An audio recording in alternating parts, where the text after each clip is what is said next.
Hello everyone, मैं doctor Neelam Mishra अपने YouTube channel divine yoga पर आप सभी का स्वागत करती हूँ। आज का हमारा विषय है विशुद्धि चक्र।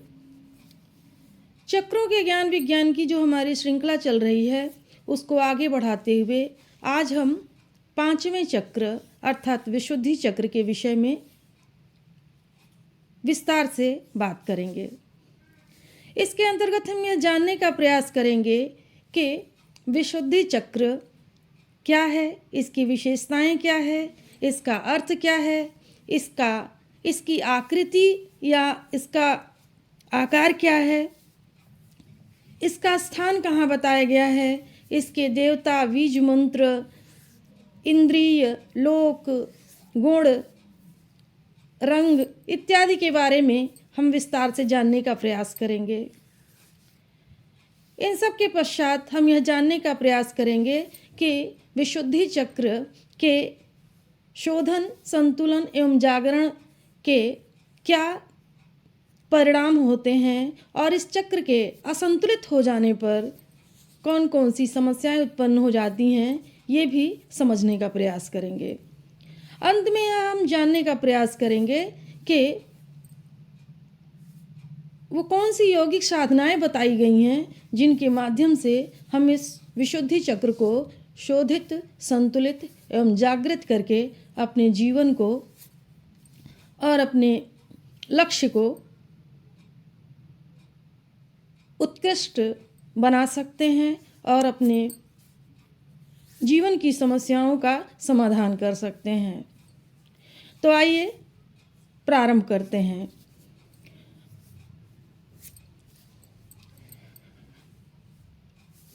मानव शरीर में निहित ऊर्जा केंद्रों में विशुद्धि चक्र या कंठ चक्र को 5वें ऊर्जा केंद्र के रूप में वर्णित किया गया है, जो कि संचार, आत्म अभिव्यक्ति, सत्य और रचनात्मकता से संबंधित है। विशुद्धि चक्र चेतना के विकास के 5वें स्तर का प्रतीक है, जिसका अभिप्राय है कि मानवीय चेतना नीचे के सभी बाधाओं को पार करते हुए विकास के 5वें स्तर पर पहुंच जाती है, जो कि आत्मज्ञान या कुंडलिनी जागरण की अत्यधिक निकट अवस्था बताई गई है। विशुद्धि चक्र शुद्धिकरण का प्रतीक है। इसे ज्ञान और अनुभव के लिए फिल्टर अर्थात छलनी के रूप में बताया गया है, जो कि सकारात्मक एवं नकारात्मक दोनों स्थितियों से निपटने में सहयोग करता है। विशुद्धि चक्र को कंठ चक्र के रूप में भी बताया गया है और इसके प्रतीक चित्र में 16 पंखुड़ियों वाला कमल 16 कलाओं का प्रतीक बताया गया है। अर्थात ये जो 16 पंखुड़ियों वाला कमल है वह 16 कलाओं का प्रतीक है, जो कि मानव चेतना के विकास की उच्चावस्था को दर्शाता है। संख्या 16 संस्कृत के 16 स्वरों का भी प्रतीक माना जाता है। इस केंद्र में वाक सिद्धि अनुभव की जा सकती है, जो कि एक ऐसी असाधारण योग्यता है कि व्यक्ति जो भी बोलता है वह सत्य सिद्ध हो जाता है। यह चक्र हमारे मुंह, जीभ, गर्दन और गले को नियंत्रित करता है और असंतुलित होने पर इन अंगों से संबंधित बीमारियों को उत्पन्न करता है। विशुद्धि चक्र अत्यंत संवेदनशील चक्र है, जो कि प्राण ऊर्जा के वितरण का प्रमुख केंद्र है। शरीर विज्ञान की दृष्टि से कहा जाए तो यह चक्र थायराइड ग्रंथि से संबंधित है, जो कि मनुष्य के शारीरिक एवं मानसिक स्वास्थ्य को प्रभावित करता है। यह गला और फेफड़ों से जुड़ा रहता है तथा मन एवं शरीर दोनों की शुद्धि पर कार्य करता है। विशुद्धि चक्र के विषय में सामान्य जानकारी प्राप्त करने के पश्चात अब हम यह जानने का प्रयास करते हैं कि विशुद्धि का शाब्दिक अर्थ क्या है। विशुद्धि शब्द संस्कृत के 2 शब्दों विष और शुद्धि से मिलकर बना है, जिसमें विष का अर्थ है जहर या अशुद्धि, और बुद्धि और शुद्धि का अर्थ है शुद्ध करना या छानना। इस प्रकार विशुद्धि का अर्थ है मन और शरीर के जहर या अशुद्धियों को निकालना या शुद्ध करना। अतः हम कह सकते हैं कि विशुद्धि चक्र वह ऊर्जा केंद्र है जो मानवीय चेतना के विकास में बाधा पहुंचाने वाली शारीरिक एवं मानसिक अशुद्धियों को छानने, शुद्ध करने, दूर करने का कार्य करता है।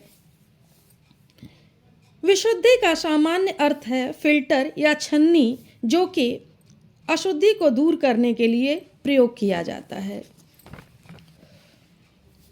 विशुद्धि चक्र अर्थात विशुद्धि के अर्थ को स्पष्ट करने के पश्चात अब हम इसके स्थान एवं स्थिति पर प्रकाश डालने का प्रयास करते हैं।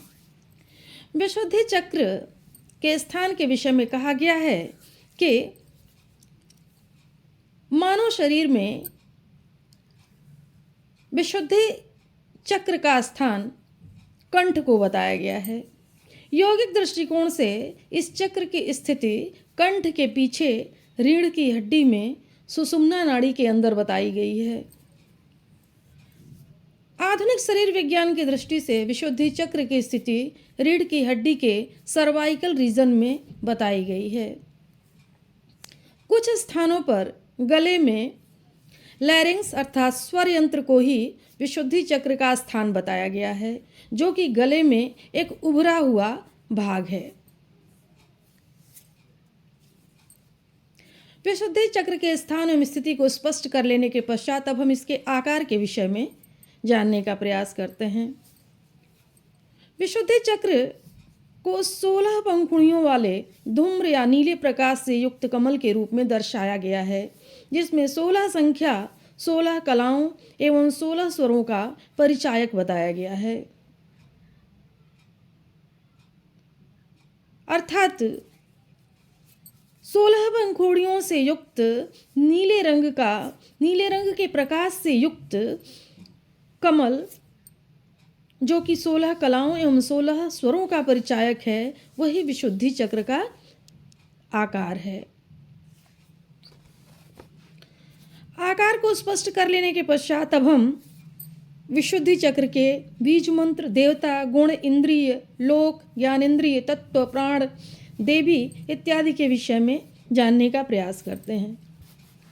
विशुद्धि चक्र का बीज मंत्र हम है, जो कि आकाश तत्व, शुद्धता, संचार और आत्म अभिव्यक्ति का प्रतीक है। हम ध्वनि गले के ऊर्जा केंद्र को संतुलित कर वाणी में मधुरता लाती है।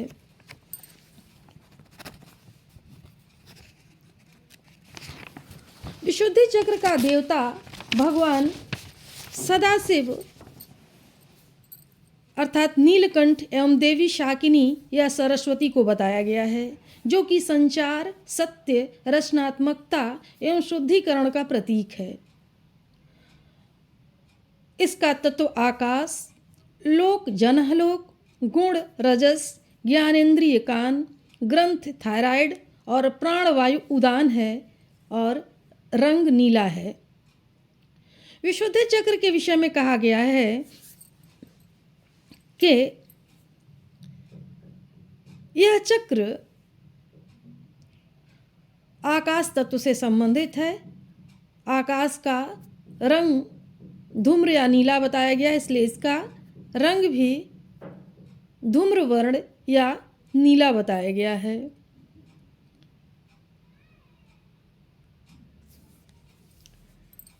विशुद्धि चक्र के देवता,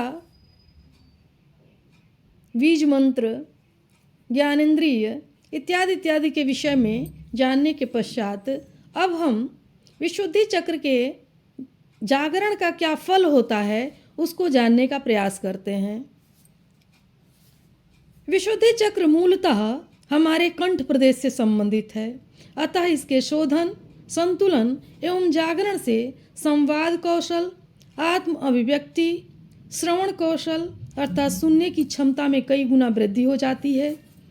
ऐसी ध्वनियाँ भी सुनाई देने लगती हैं जो सामान्यतया कानों से नहीं सुनी जा सकती। वाणी में मधुरता एवं कोमलता आती है। गले, मुख और कान के आसपास की ऊर्जा बढ़ती है और इन अंगों से संबंधित रोग दूर होते हैं। दिव्य दृष्टि और दिव्य ज्ञान प्राप्त होता है। आयु में वृद्धि होती है। वाणी में दैवी शक्तियाँ आ जाती हैं, अर्थात वाक सिद्धि प्राप्त हो जाती है। साधक को श्राप और वरदान की शक्ति प्राप्त हो जाती है, अर्थात वो जो कहता है वह सही साबित होने लगता है। ब्रह्मांड के रहस्यों का ज्ञान हो जाता है। अणिमा, महिमा, गरिमा जैसी सिद्धियां प्राप्त हो जाती हैं। इच्छा मृत्यु की शक्ति प्राप्त हो जाती है। वाणी का सीधा संबंध आकाश तत्व से जुड़ जाता है। कविता एवं गायन की योग्यता विकसित होती है।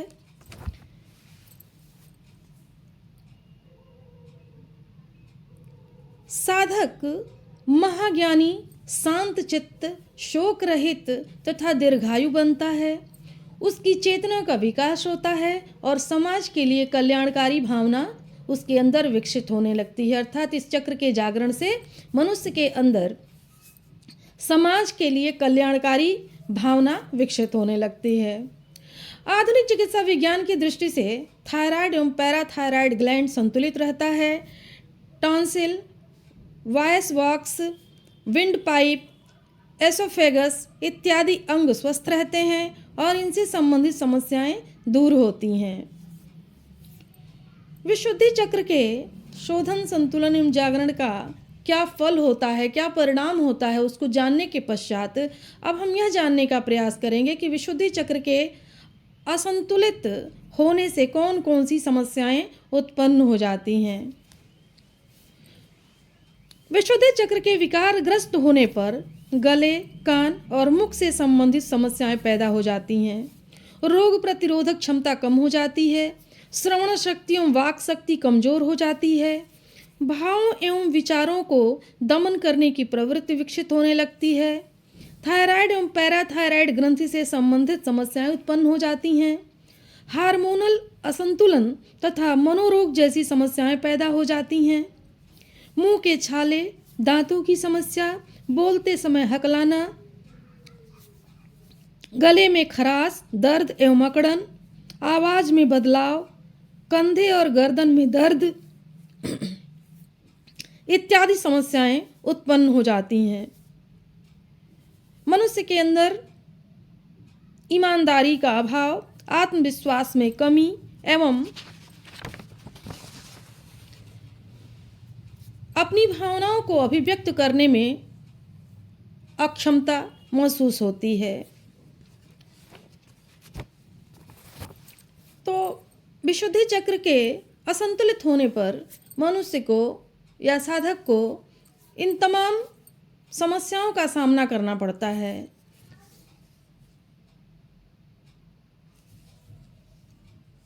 ये जानने के पश्चात अब हम ये जानने का प्रयास करते हैं कि विशुद्धि चक्र के शोधन, संतुलन एवं जागरण हेतु कौन सी यौगिक साधनाएं बताई गई हैं जो कि विशुद्धि चक्र को संतुलित कर सकती हैं, शोधित कर सकती हैं। तो इसमें सबसे पहले आसनों की बात आती है। इसमें कहा गया है कि आसनों में मुख्य रूप से सर्वांगासन, मत्स्यासन, हलासन, सिंहासन सीधे विशुद्धि चक्र को प्रभावित करते हैं। इनके अतिरिक्त चक्रासन, भुजंगासन, शशांकासन, मार्जारी आसन, सेतुबंधासन, विपरीत करणी एवं शीर्षासन भी विशुद्धि चक्र के संतुलन एवं शोधन में सहायक सिद्ध होता है। आसनों के पश्चात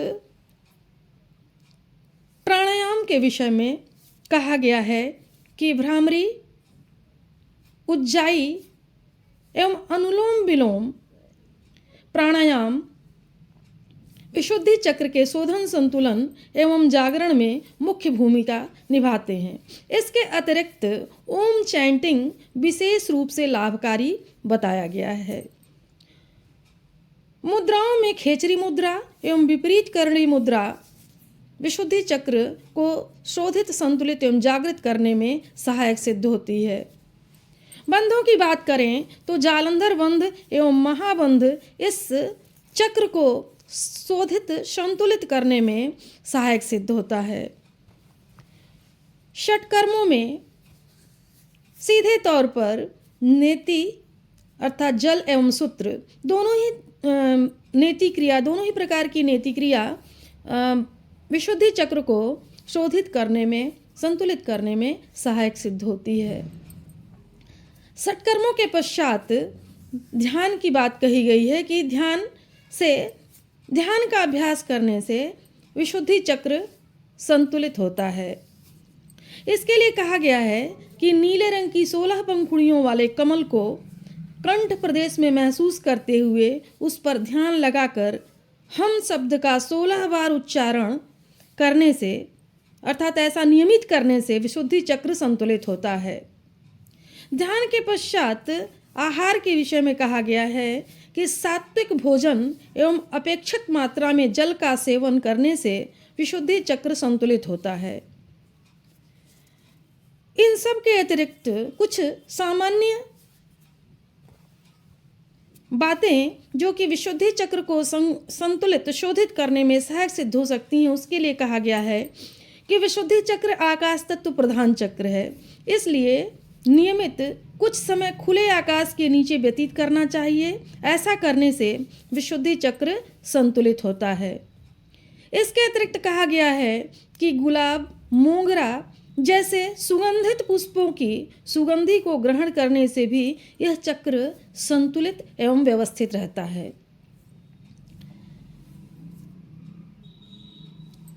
इस तरह हमने देखा कि विशुद्धि चक्र के संतुलन, शोधन एवं जागरण के लिए इन सभी साधनाओं एवं अभ्यासों का पालन करने से हम विशुद्धि चक्र को शोधित, संतुलित एवं जागृत करके अपनी चेतना का विकास कर सकते हैं और उससे संबंधित अनेक सिद्धियों और योग्यताओं को प्राप्त कर सकते हैं।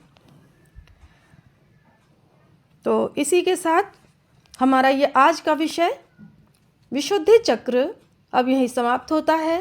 आपको हमारा ये व्याख्यान कैसा लगा, अपनी प्रतिक्रिया कमेंट्स के माध्यम से अवश्य दीजिएगा।